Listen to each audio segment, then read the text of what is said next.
आज मैले social experiment गरिरहेको थिएँ। त्यसमा कलेज जाने भाइ बहिनीहरू साथीहरू अनुरोध गरेँ कि केरा किनिदिनुहोस् हजुर भनेर। कसैले मायालाई किनिदिनु भयो, कसैले सिधैमा पैसा दिनुभयो। सोसल एक्सपेरिमेन्ट गरिरहेको थिएँ। कसैको मन दयालु थियो, कसैको रिसालु थियो। आज धेरै बुझ्न सकियो सोसल एक्सपेरिमेन्ट गरेर साथीहरू। बाटोमा हिँड्दै गरेको दिदीहरूले सबै केरा किनिदिनु भयो, मलाई खुसी लाग्यो। फेरि दोस्रो छुट्टीले त्यसपछि पनि मलाई अरू दिदीले पनि किनिदिनु भयो, मलाई खुसी लाग्यो। सिधैमा पैसा पनि दिनुभयो, राम्रो लाग्यो। एकदम मलाई पनि खुसी लागेको थियो र दिदीहरूले पनि खुसीका साथ केरा किनिदिनु भएको थियो। एकदम मलाई पनि खुसी लाग्यो।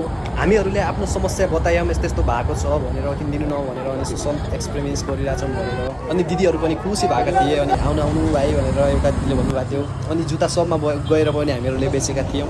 दिदी मुसुक्क हाँस्नुभयो। अनि मैले भने कि सोसल एक्सपिरियन्स गरिरहेछौँ भनेर। हिँड्दै गरेको एउटा दिदीले पनि किनिदिनु भएको थियो। कसै दाइहरूले त केरा किनेर पनि केरा नलगी पैसा दिनुभयो। मलाई धेरै खुसी लाग्यो। दिदीले पनि केरा किन्नु भएको थियो। एक्सपिरियन्स गरेको सोसल भनेको मेरो भ्लग हेरेर साथ दिनुभएकोमा धेरै धेरै धन्यवाद सबैजनालाई। तपाईँहरूको माया र समर्थनले अझ राम्रो सामग्री बनाउन प्रेरणा मिलोस्। धन्यवाद। अर्को भिडियोमा भेटौँ।